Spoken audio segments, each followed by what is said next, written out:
Assalamualaikum warahmatullahi wabarakatuh. Alhamdulillahilladzi an'ama 'alaina bi ni'matil iman wal islam. Asyhadu an la ilaha illallah wahdahu la syarikalah wa asyhadu anna Muhammadan abduhu wa rasuluh. Allahumma shalli wa sallim wa barik ala Muhammad wa ala ali Muhammad, amma ba'du. Pemirsa yang dirahmati Allah, ketemu lagi kita pada sore ini ngaji sore SMK Muhammadiyah 3 Dalomo. Selamat kepada Bapak Ibu yang sampai hari ini oleh Allah masih diberikan satu kemampuan untuk menunaikan ibadah puasa.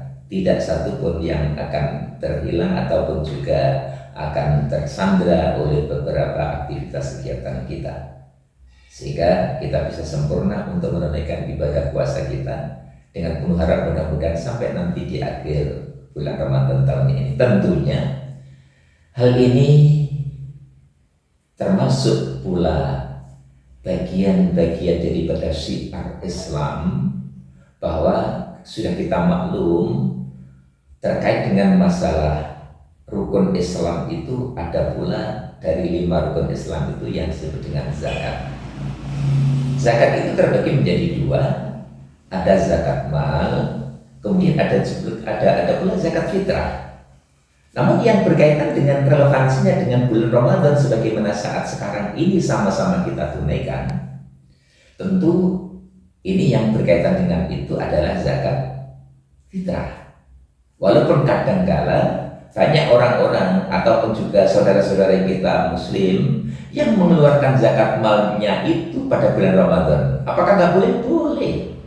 Karena dia memiliki satu pengharapan bulan Ramadan itu nantinya akan dilipat gandakan seluruh amalnya. Tetapi yang perlu kita maklumi adalah untuk zakat mal itu tentu saudara-saudara kita yang hidup dalam garis kekurangan itu perlu makan dan perlu kebutuhan untuk mencukupi kebutuhan hidupnya itu tidak hanya pada bulan Ramadan. Selain bulan Ramadan pun dia juga masih perlu. Oke, itu bahasan kita yang lain. Tapi kali ini kita yang akan kita bahas adalah berkaitan dengan zakat fitrah. Pemirsa yang dirahmati Allah, kalau Rasulullah Shallallahu Alaihi Wasallam pernah menyampaikan dalam satu hadisnya yang terkait dengan masalah zakat fitrah ini, beliau bersabda, zakat al-fitri tuhratan lis-shaim minal lagwi war rafathi wa tu'matul masakin. Ini merupakan satu kaidah yang telah Rasulullah Sallallahu Alaihi Wasallam sampaikan buat kita.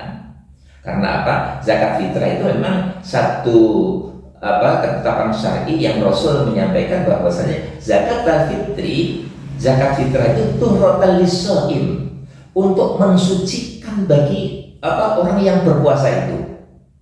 Mensucikan dari apa?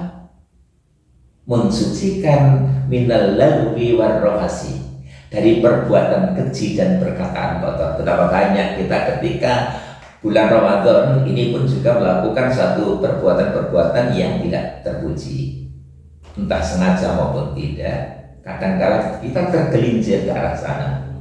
Kemudian juga rafas, yakni perkataan kotor. Mungkin ghibah ini pun juga masih menduduki ranking yang tertinggi, merupakan satu maksiatnya mulut kita itu, ghibah itu.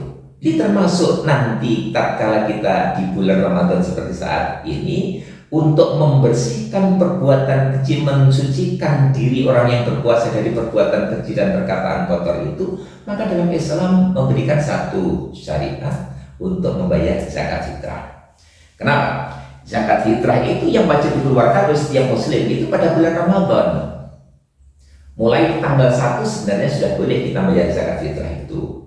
Dan yang paling akhir itu adalah pada tanggal 1 Syawal sebelum dilaksanakannya sholat Id. Pemirsa yang dirahmati Allah, saya menghimbau kepada para panitia, para takmir masjid dan musola dimanapun berada, hendaklah ketika sholat itu belum ditunaikan, akan lebih baik segera diumumkan kenceng-kenceng kepada khalayak siapa yang belum membayar zakat fitrah. Karena apa?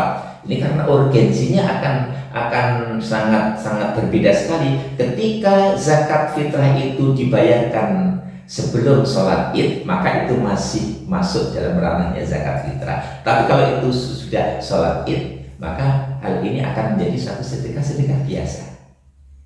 Ini sebabnya maka yang menjadi permasalahannya adalah berapa yang harus kita keluarkan zakat fitrah itu, pemirsa, bahwa dari dulu sampai sekarang, karena ini masuk dalam ranah fikih, maka untuk Majelis Ulama Indonesia, untuk wilayah Kabupaten Madiun telah menetapkan, ini pun juga koordinasi dengan berbagai macam ormas Islam, kemudian juga dengan pemerintah dan juga Kementerian Agama, kemudian menetapkan bahwa besaran zakat fitrah itu adalah sebanyak 3 kg makanan pokok.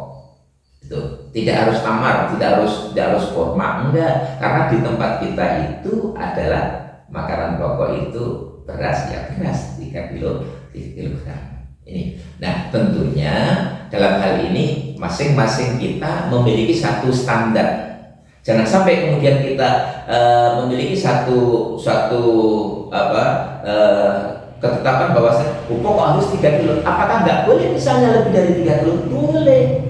Ini batas minimal. Bisa salah satu jiwa itu 5 kg, boleh. Tidak ada larangan syar'i. Kalau kurang dari 3 kg, ini yang dipertanyakan, ini yang tidak boleh. Ini pemirsa yang dirahmati oleh Allah, tadi waktunya sudah, kemudian besarannya pun juga sudah. Nah, lantas kalau kita merujuk dari apa yang hadis yang tadi Rasul sampaikan, bahwasannya untuk apa sih zakat fitrah yang kita keluarkan itu memiliki satu dimensi sosial, agar ketika hari raya itu di mana kaum muslimin bersukacita, jangan sampai ada satupun umat Islam yang sedang menanggung kesedihan atas keluarganya karena tidak ada makanan untuk dimakan pada hari itu. Ini dimensi sosial.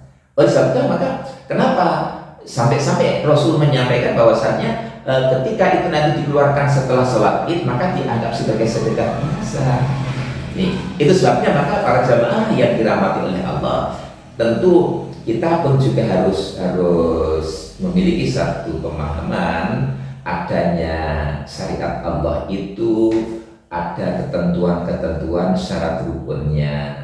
Nah, syarat-syarat yang harus dipenuhi bagi seorang yang akan bayar zakat itu, pertama, karena ini syariat Islam, tentu orang yang berzakat fitrah itu harus muslim. Kalau nggak muslim, dia tidak ada kewajiban atasnya. Kemudian yang kedua adalah orang yang merdeka. Ini apa? Dia bukan budak. Insya Allah saat sekarang ini perbudakan sudah tidak lagi ada.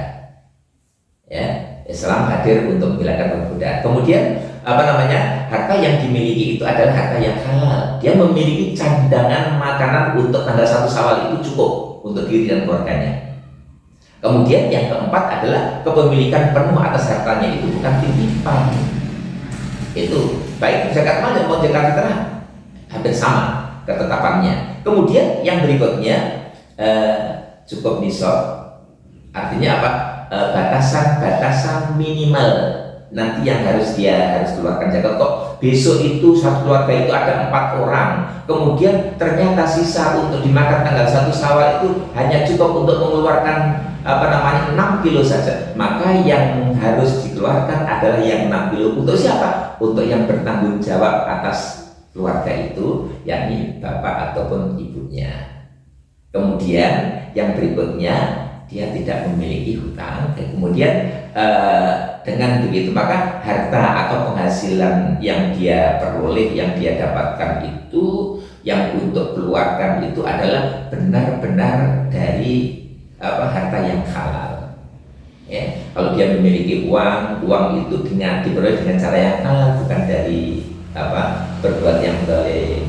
Sehingga dengan begitu ini nanti akan dibelanjakan untuk membeli makanan pokok yang nantinya akan disalurkan. Akan lebih baik misalnya penyalurannya ini pun supaya nanti tidak terjadi overlapping, itu disarankan para pemirsa itu melalui amil yang ada di wilayah masing-masing. Dengan begitu nanti akan pembagiannya bisa merata. Kalau itu nanti orang per orang, itu nanti mungkin ada orang yang menerima, kemungkinan juga ada orang yang terlupakan tidak menerima. Karena zakat itu bukan bansos. Zakat itu adalah ketetapan syar'i, tata aturannya sudah ditetapkan oleh Allah dan Rasulnya. Mudah-mudahan kita semuanya diberikan kekuatan iman dan Islam, mampu menunaikan ibadah yang telah ditentukan oleh Allah, utamanya berkaitan dengan masalah zakat. Terima kasih. Nasrul minallah wa lakum wa barakallahu. Assalamualaikum warahmatullahi wabarakatuh.